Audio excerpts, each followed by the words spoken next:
Alireza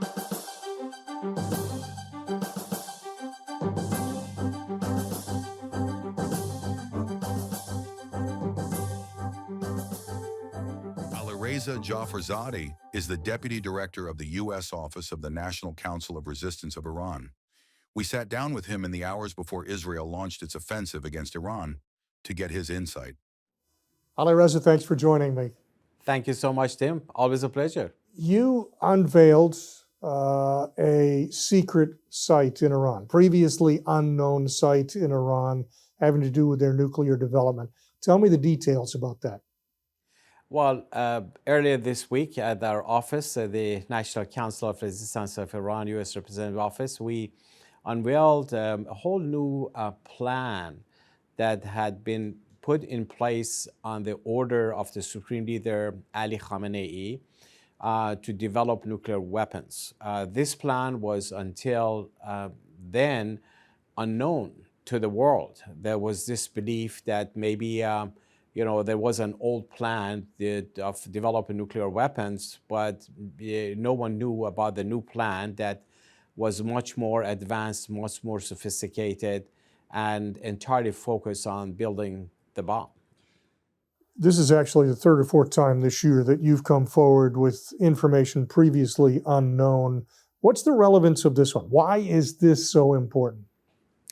Well, as you correctly said, since December, we've had 4 press conferences. Now, this one was significant because what happened when it comes to the nuclear weapons program of the regime, the outside world gradually, partly because of our revelations, found out that there was a plan to develop nuclear weapons, unlike what the mullahs claimed. The old plan, known as Ahmad Plan, was put in motion in 1999. That's like 26 years ago.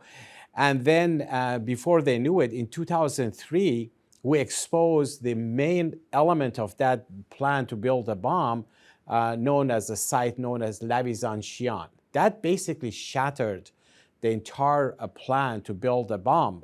The IAEA got involved, that's the International Atomic Energy Agency, and a lot of other elements got exposed. So the regime had to basically shelve that plan and then try to build this perception that, well, maybe there were some elements who were working on developing nuclear weapons, but whatever it was, it's in the past, it's old, and that's shelved. Now, this new revelation we had is so significant because we showed that not only the plan, the original Ahmad plan, was never shelved. To the contrary, it was elevated. It was elevated to a more expansive plan that is focused on 3 elements. Number 1, giving a larger range to their missile program, because in order to build a bomb, you need 3 components. You need the fissile material, you need to turn it into nuclear warhead, and then you need the delivery system. So this new plan, known as Kabir plan, means desert, gives them a larger range. Like the original plan was building bomb for Shahab 3 missiles, which had a range of about 13 to 1,400 kilometers. This one is over 3,000 kilometers, between 3,000 to 5,000 kilometers. So that would bring the nuclear bomb of Iran within the range of Europe. Second, it has a boosted bomb, meaning more power to their bomb. And third, it was built in a way to cover it, to secure it, to make sure that unlike 2003, 2004, the program would not be exposed. So they created a cover known as desert. And interestingly, this whole plan is developed in a desert area in Iran, at the province, which is primarily desert, Semnan province in central Iran. So we expose all of that. So we showed the world that at the time that the regime is trying to negotiate, they are actually having an advanced nuclear weapons program. And how did you discover this? I think when there's investigative reporting in the United States, that's one thing. People have access, even when they're not supposed to, they can get access to different things here. That's not an easy thing to do in Iran. So how did you discover this information? Well, as you said, especially when you are talking about the nuclear weapons program of a regime that is the world's leading state sponsor of terrorism, This is the most secretive part of anything the Ayatollahs are doing. And the reason that we have been able to consistently expose the various components of the program is that we are on the ground. We have a very extensive network inside Iran that is relying on the popular support. We have presence all over the country, but also within the different institutions of the Iranian regime are able to monitor the situation. It also shows the trust that the people have in our movement and the distrust they have to the regimes. But also we have to do our own scrutiny. We get a lot of information. We don't just put it out. We work on it. We try to make sure that it corroborates with other information we're getting from various sources. Sometimes for one nuclear revelation we make, you have to work several years on it, at least several months on it. This recent revelation has been in place and working on it for several months until we were actually confident that this is what we can actually release. Now, the Kavir plan is a plan as a plan. Right. But you've indicated they are actually executing the plan. Are they enriching uranium as part of this? Is that something they're planning on doing, or is that actually happening right now? Actually, the plan has its own components. Obviously, a plan is a plan, but this has different components. At the core of this plan is an entity known as SPAND, SPND, which is run by the Minister of Defense and is tasked with building the bomb. Interestingly, SPAND was first exposed by us, by our movement right here in Washington in July of 2011.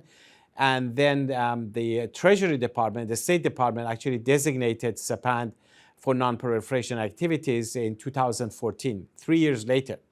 So we were ahead of everybody else. Then there are other components to this plan that includes sites that are working on weaponization, sites that are part of working on detonation, because in order to build a bomb, you need to have detonators. But also there are enrichment facilities involved in that. So there are at least 6 different sites that we identified that are part of the Kavir plan, and they have been working on it. Since 2009, the plan has been in action, but no one knew about it. We knew bits and pieces about it. We revealed some aspects of it, for instance, in January and in May of this year. But we found out about the full picture, the whole plan, in June. That's when we made the revelation. Leadership in Iran and some in the United States would say, well, Iran has the right to develop nuclear energy for civilian purposes, for energy purposes. Do they? Is that a fair argument on behalf of the existing leadership? Well, it is an argument, but not when it comes to the mullahs ruling Iran, because since day one, the plan has never been about nuclear energy. And by the way, interestingly, Iran sits on the second largest oil and gas reserves combined in the world. Yet the gas and oil industry of Iran is one of the most underdeveloped industries in the country. At the same time, the regime has spent billions of dollars on the nuclear weapons program of themselves. The cost of the nuclear program, based on our best estimate, has been about $2 trillion. Think about it. That's $2,000 billion spent on that. Now, if you want to put things in context, imagine the oil revenue of Iran, an economy that relies on export of oil. Since the mullahs came to power 46 years ago until now, we compiled all the oil revenue year by year based on data from OPEC and other places. The total revenue is no more than $1.5 trillion. And yet the mullahs' cost of that nuclear weapons program has been $2 trillion.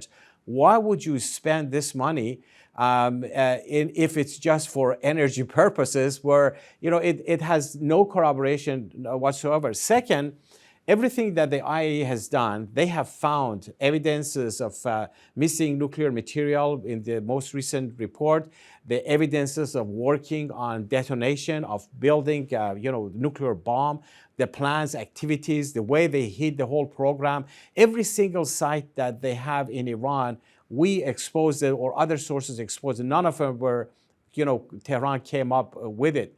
So it's not about nuclear energy. After all, the sole nuclear reactor they have in Iran does not provide even 1% of the needed power in the country. If you're correct, if it's not for energy, if it is for a nuclear weapons program, the question is why? Why does Iran want a nuclear weapon? Well, since the mullahs came to power in 1979, they knew from day one that they cannot rely on their own population and the money and resources and the capabilities of a nation who just got rid of the dictatorship, the single party rule, the savak of the previous dictatorship of the Shah. They wanted to move forward. There was a young generation who wanted to move forward. But these mullahs were never about that.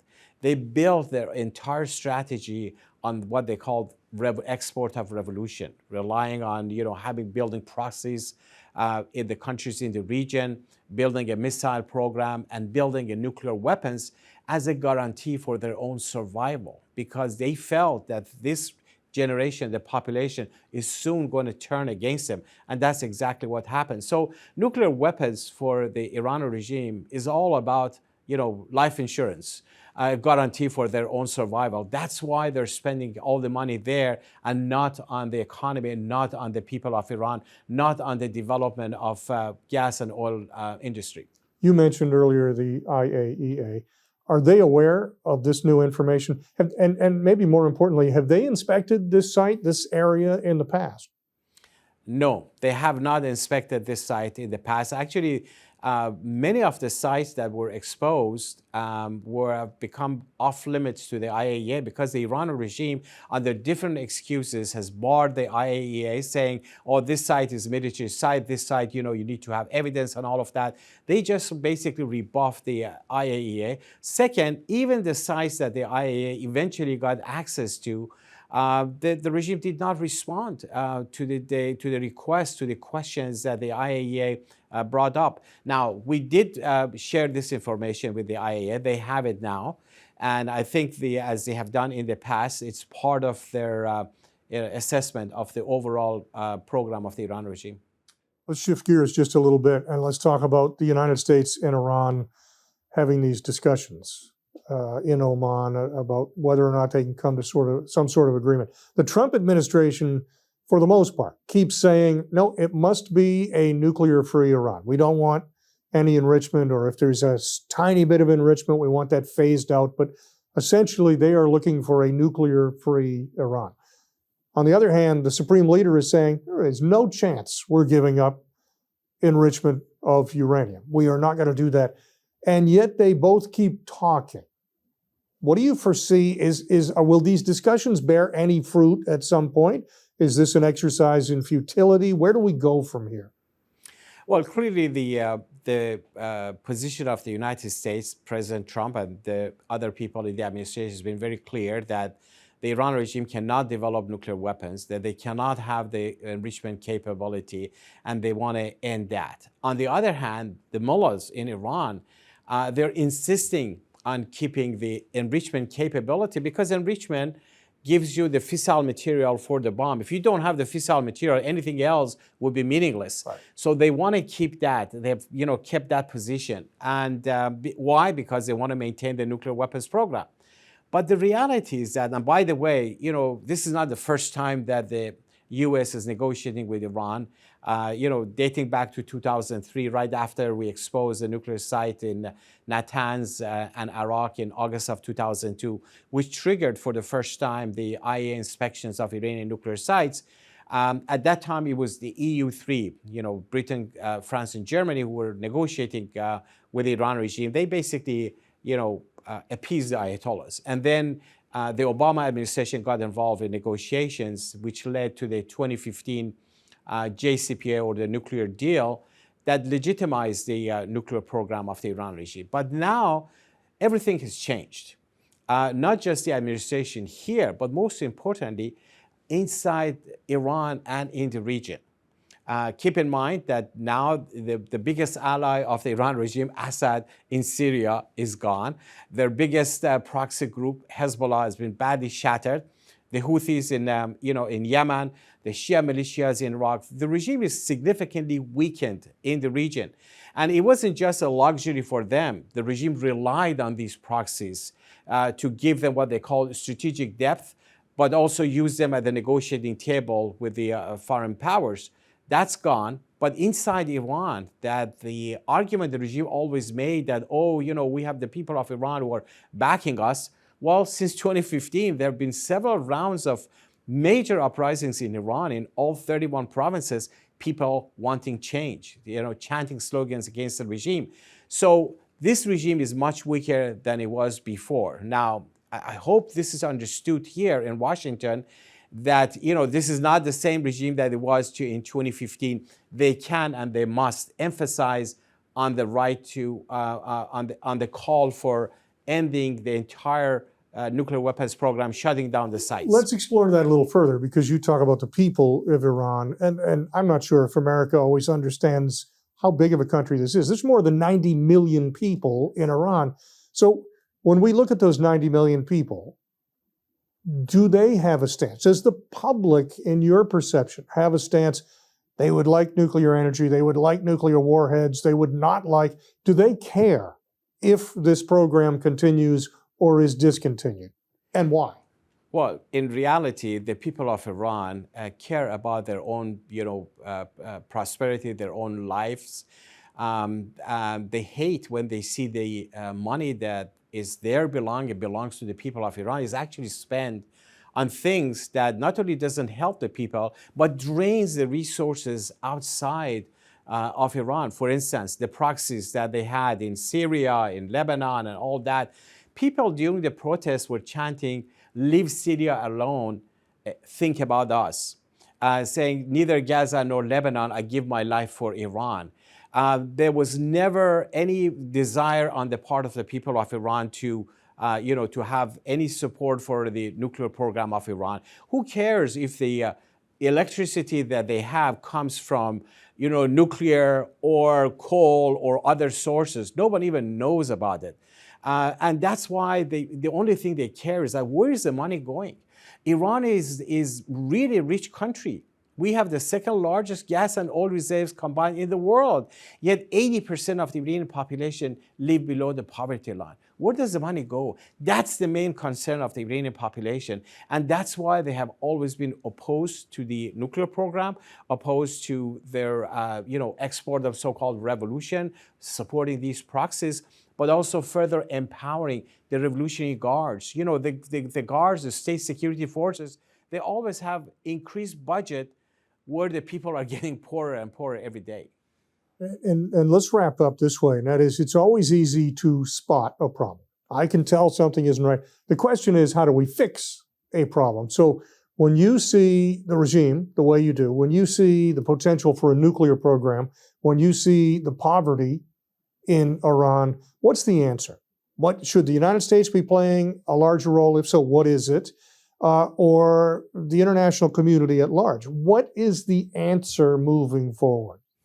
Well, that's an important question, Tim, because a lot of people do talk about the problem, but they look the other way when it comes to the solution. The solution certainly lies with the people of Iran. I mean, the biggest asset the whole world has are actually the 90 million population, vast majority of them opposed to the regime in Iran, wanting change, desiring a free, democratic, non-nuclear republic form of government in the country. And it's not just a desire or wishful thinking. There is an organized resistance against the Ayatollahs over the years.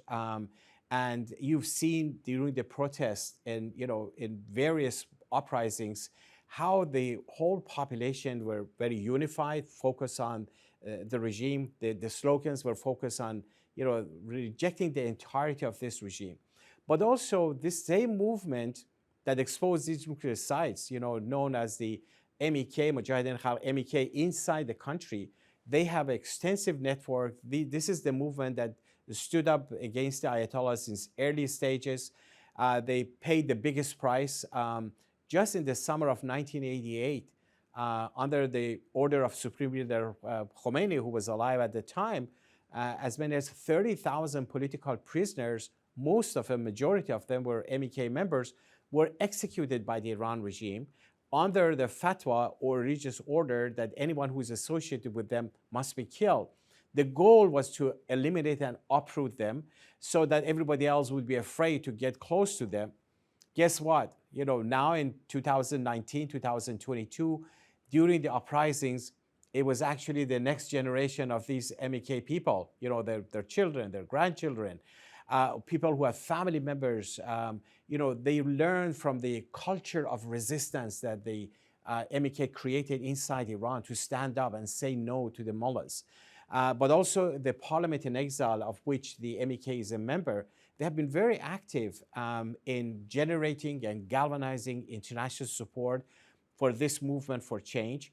The movement, interestingly, is led by a woman, Mrs. Mariam Rajavi, which is, she is the antithesis to the misogynist ideology of Islamic fundamentalism ruling Iran.